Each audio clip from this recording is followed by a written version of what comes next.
হাতে ব্যথা পেল আয়ুষ। আয়ুষের ঘরে কুসুমকে দেখে অবাক ইন্দ্রাণী। কুসুম ধারাবাহিকের আজকের এ পর্বে দেখা যাবে প্রেস কনফারেন্সের সামনে যখন কুসুম ব্র্যান্ড অ্যাম্বাসেডর পদ থেকে সরে আসার কথা বলছে, ঠিক তখনই চলে আসে আয়ুষ। আয়ুষ এসে বলে, কুসুম, এটা তুমি কি বলছো? তখন ইন্দ্রাণী বলে, আয়ুষ, তুমি এখানে এসে দাঁড়াও। কুসুম বলতে থাকে, আজ দেবীমা কোম্পানির নতুন ব্র্যান্ড অ্যাম্বাসেডরের নাম ঘোষণা করবে। আমার আপনাদের কাছে একটা অনুরোধ, আমাকে আপনারা যেমন ভালোবাসা দিয়েছেন ঠিক তেমনি নতুন ব্র্যান্ড অ্যাম্বাসেডরকেও আপন করে নেবেন, তাকেও ভালোবাসা দিবেন। অনেক ব্র্যান্ড অ্যাম্বাসেডর যাবে আসবে, কিন্তু কোম্পানিটা থাকবে। এবার দেবীমা আপনাদের কিছু বলবে। মেঘা মনে মনে বলতে থাকে, এই নতুন ব্র্যান্ড অ্যাম্বাসেডর মানে আমি সবসময় থাকব, কিন্তু কোম্পানি থাকবে না, কারণ আমি এসেছি এই গাঙ্গুলি পরিবারকে ধ্বংস করার জন্য। ওই আয়ুষ আর তুমি কিছুতে কিছু করতে পারবে না। আর এদিকে প্রেস কনফারেন্সের একটি মেয়ে জিজ্ঞাসা করে, তাহলে নতুন ব্র্যান্ড অ্যাম্বাসেডর কে হবে ম্যাম? কুসুমের মতো এত দক্ষ একজন ব্র্যান্ড অ্যাম্বাসেডর নাকি থাকবে না, কিন্তু তার বদলে অন্য কাউকে নিয়োগ দেওয়া কিন্তু সহজ নয়। ইন্দ্রাণী বলে, আপনারা ঠিক কথা বলেছেন, কুসুমের জায়গায় অন্য কোনো ব্র্যান্ড অ্যাম্বাসেডর বাছা কিন্তু সহজ কাজ ছিল না, কিন্তু আমরা খুব লাকি যে আমরা এমন একজনকে পেয়েছি যে ব্র্যান্ড অ্যাম্বাসেডর হিসেবে অনেক সাহসী, মানুষকে নিয়ে এসে চলতে জানে। স্বাগত জানান আমাদের সেই আমাদের বাড়ির বড় বউ হতে চলেছে, আর আমাদের কোম্পানির ব্র্যান্ড অ্যাম্বাসেডর হচ্ছে, আমাদের কোম্পানির নতুন ব্র্যান্ড অ্যাম্বাসেডর হচ্ছে মেঘা। আয়ুষ মনে মনে বলতে থাকে, মা কুসুমকে সরিয়ে মেঘাকে ব্র্যান্ড অ্যাম্বাসেডর বানাচ্ছে। হাতে থাকা গ্লাসটি আয়ুষের হাতে ভেঙে যায়, আয়ুষের হাত রক্তে ভেসে যাচ্ছে। আর ঠিক তখনই মেঘা মনে মনে বলছে, আমি জিতে গেছি আয়ুষ, ইন্দ্রাণী গাঙ্গুলি আমাকে ব্র্যান্ড অ্যাম্বাসেডর হিসেবে বেছে নিয়েছে, আর তুমি চেয়েও কিছু করতে পারবে না। এইদিকে দেখা যায় ইন্দ্রাণী প্রেস কনফারেন্সকে বলে, আপনাদের মেঘাকে কিছু বলার থাকলে আপনারা বলতে পারেন। প্রেস কনফারেন্সে থাকা একটি মেয়ে মেঘাকে বলে, আপনার কি ব্র্যান্ড অ্যাম্বাসেডর হওয়ার কি কোনো অভিজ্ঞতা আছে? তখন মেঘা বলে, না, আমার বিজনেসের অভিজ্ঞতা আছে। হেসে হেসে বলে, আমার ব্র্যান্ড অ্যাম্বাসেডর হওয়ার কোনো অভিজ্ঞতা নেই, কিন্তু যিনি আমাকে সিলেক্ট করেছেন তার উপর আমার পুরো ভরসা আছে। তার যোগ্যতা নিয়ে আমাদের কথা বলার কোনো সাহস নেই, তাই তিনি যে দায়িত্ব আমাকে দিয়েছেন তা পালন করার আমি চেষ্টা করব।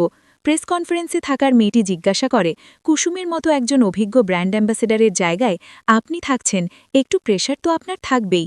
মেঘা বলে, সমস্যা নেই, আস্তে আস্তে সব ঠিক হয়ে যাবে। আয়ুষ ইন্দ্রাণীকে বলে, এটা কি হচ্ছে মা? তুমি কুসুমকে সরিয়ে আমি তাকে কেন ব্র্যান্ড অ্যাম্বাসেডর বানাচ্ছ? ইন্দ্রাণী বলে, পরে বলছি তোমাকে। আয়ুষ কোনো কথা না শুনলে ইন্দ্রাণী প্রেস কনফারেন্সকে বলে, আপনারা মেঘার সাথে কথা বলুন, আমি একটু আসছি। ইন্দ্রাণীর এভাবে চলে যাওয়া দেখে কুসুম মনে মনে বলতে থাকে, দেবীমা এভাবে কেন চলে যাচ্ছে? আর এদিকে ঘরের ভিতরে আয়ুষ ইন্দ্রাণীকে জিজ্ঞাসা করছে, মা, তুমি কুসুমকে ব্র্যান্ড অ্যাম্বাসেডর থেকে বাদ দিলে, এত বড় সিদ্ধান্ত তুমি নিলে, অথচ আমাকে জানালে না। ইন্দ্রাণীর মীনাক্ষীর সে কথা মনে পড়ে, যেখানে মীনাক্ষী বলছিল যে কুসুম আয়ুষকে প্রেমের জালে ভাসানোর চেষ্টা করছে। এই কথা মনে পড়ার সাথে সাথে ইন্দ্রাণী আয়ুষকে বলে, এখন থেকে কোনো সিদ্ধান্ত নিতে হলে তার আগে তোমার পারমিশন আমাকে নিতে হবে। আয়ুষ বলে, আমার কাছে পারমিশন নিতে হবে না, কিন্তু তুমি তো আমার সাথে সবটা ডিসকাস করো, এর জন্য বললাম। তখন ইন্দ্রাণী বলে, তুমি তো বাড়িতে ছিলে না, বাহিরে ছিলে, এটা তো একটা সামান্য বিষয়, আমার মনে হয়নি যে তোমার সাথে এটা ডিসকাস করার প্রয়োজন আছে। এটা একটা ছোট্ট একটা ঘটনা, এর জন্য আমার মনে হয়নি এটা নিয়ে ডিসকাস করার প্রয়োজন। কেন, তোমার কি মনে হচ্ছে আমার নেওয়া সিদ্ধান্তের উপর কি তোমার এখন ভরসা নেই? তুমি তো এর আগে কোনোদিন আমার সিদ্ধান্ত নিয়ে কোনো প্রশ্ন করনি আয়ুষ। ইন্দ্রাণীর কথা শুনে আয়ুষ বলে, মা, আমি মনে করি না তোমার এই সিদ্ধান্ত ভুল, আমি তোমার সিদ্ধান্তের বিরুদ্ধে কোনো প্রশ্ন তুলছি না, কিন্তু আমি দৃঢ়ভাবে বিশ্বাস করি যে তুমি এই সিদ্ধান্ত আবেগের বশে নিয়েছ। এ কথা শুনে ইন্দ্রাণী বলে, আয়ুষ, ইন্দ্রাণী গাঙ্গুলি তার আবেগ কন্ট্রোল করতে পারে, সে জানে কখন ইমোশন হতে হয় আর কখন ইমোশনাল কন্ট্রোল করতে হয়। আয়ুষ বলে, মা, কুসুম আমাদের ব্যান্ডের পরিচয় বহন করে, এই মুহূর্তে আমরা যদি কুসুমকে বদলে ফেলি তাহলে আমাদের কোম্পানির জন্য অনেক বড় ক্ষতি হবে। ইন্দ্রাণী বলে, আয়ুষ, তুমি এতটাও বড় হওনি যে তোমার মাকে লাভ ক্ষতির হিসাবটা বোঝাবে।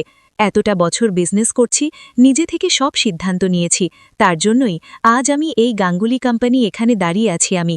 ইন্দ্রাণী রেগে গিয়ে রাজকে বলে, রাজ, তুমি তোমার ছেলেকে বলে দাও যাতে আমাকে বিজনেস শেখাতে না আসে। ইন্দ্রাণী, তুমি একটু শান্ত হও তো, তোমার কাছ থেকেই সব কিছু শিখেছে, ছোট ছোট সিদ্ধান্ত পরিবারের সাথে নিতে হয়, এর জন্য ও এ কথা বলছে। রাজ আয়ুষের কাছে গিয়ে বলে, বাবা আয়ুষ, তুই একটু উত্তেজিত না হয়ে তোর মায়ের সাথে আলোচনা কর। আয়ুষ বলে, বাবা আমি তো মার সাথে আলোচনা করছি। এ কথা শুনেই রেগে গিয়ে ইন্দ্রাণী বলে, তুমি আমার সাথে আলোচনা করছো না, তুমি আমার সিদ্ধান্ত নিয়ে সন্দেহ করছো, আমার সিদ্ধান্ত নিয়ে প্রশ্ন করছো।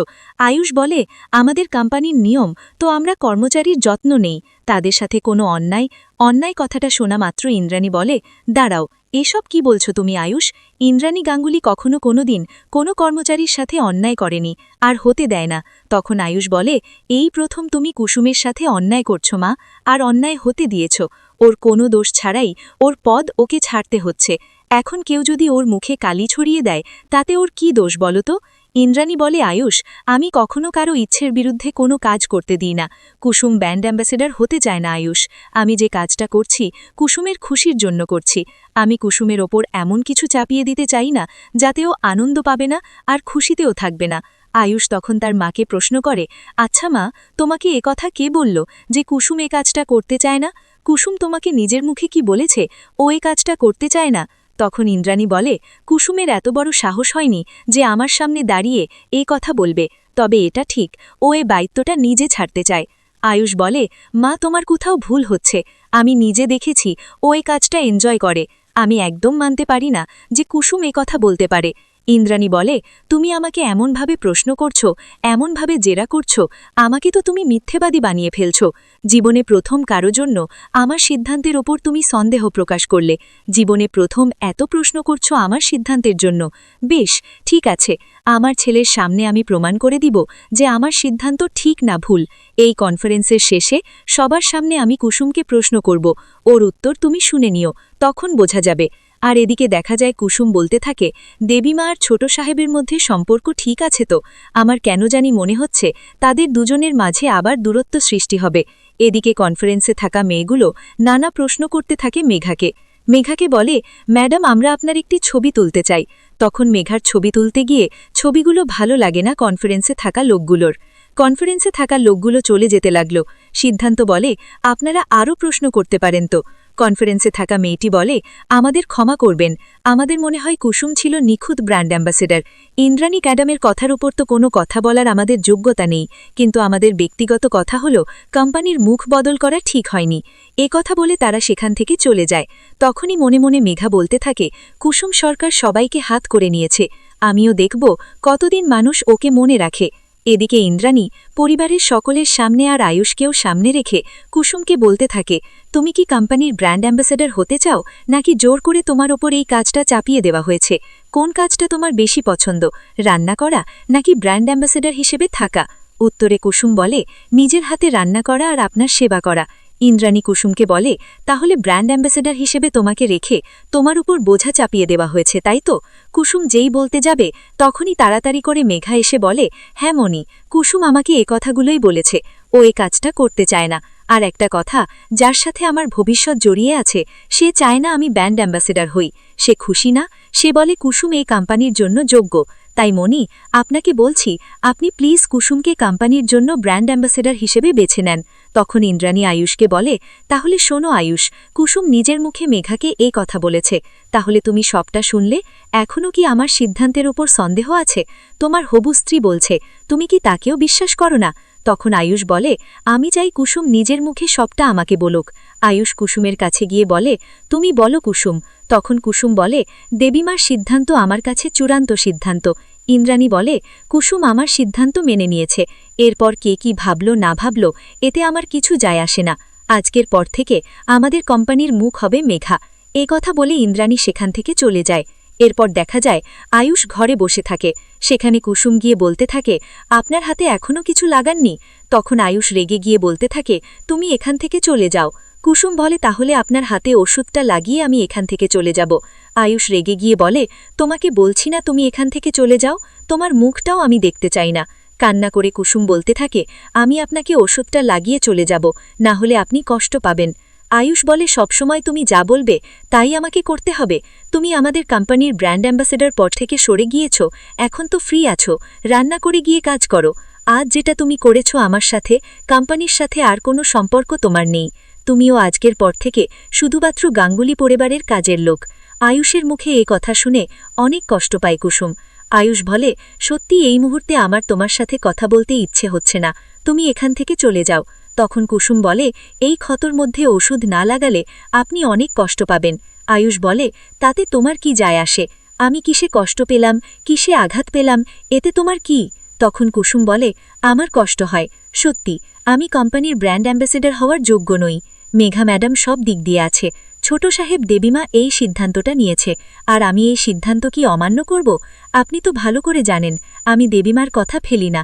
এরপর আবারও বলতে থাকে কুসুম, ছোট সাহেব আপনার হাতে ওষুধটা লাগিয়ে আমি চলে যাব। তখন আয়ুষ মনে মনে বলতে থাকে, কুসুমের সাথে এত খারাপ ব্যবহার করা আমার ঠিক হয়নি। তখন আয়ুষ বলে, দাও আমার হাতে ওষুধ লাগিয়ে দাও। এরপর কুসুম আয়ুষের হাতে ওষুধ লাগিয়ে দিতে থাকলে ঠিক ওই মুহূর্তে ওষুধ নিয়ে চলে আসে ইন্দ্রাণী। ইন্দ্রাণী এসে থাকে কুসুম আয়ুষের হাতে ওষুধ লাগিয়ে দিচ্ছে। আয়ুষের ঘরে কুসুমকে দেখে অবাক হয়ে যায় ইন্দ্রাণী। তো বন্ধুরা, এই ছিল আজকের পর্বের আপডেট। পরবর্তী আপডেট সবার আগে পেতে চ্যানেলটি সাবস্ক্রাইব করতে ভুল না।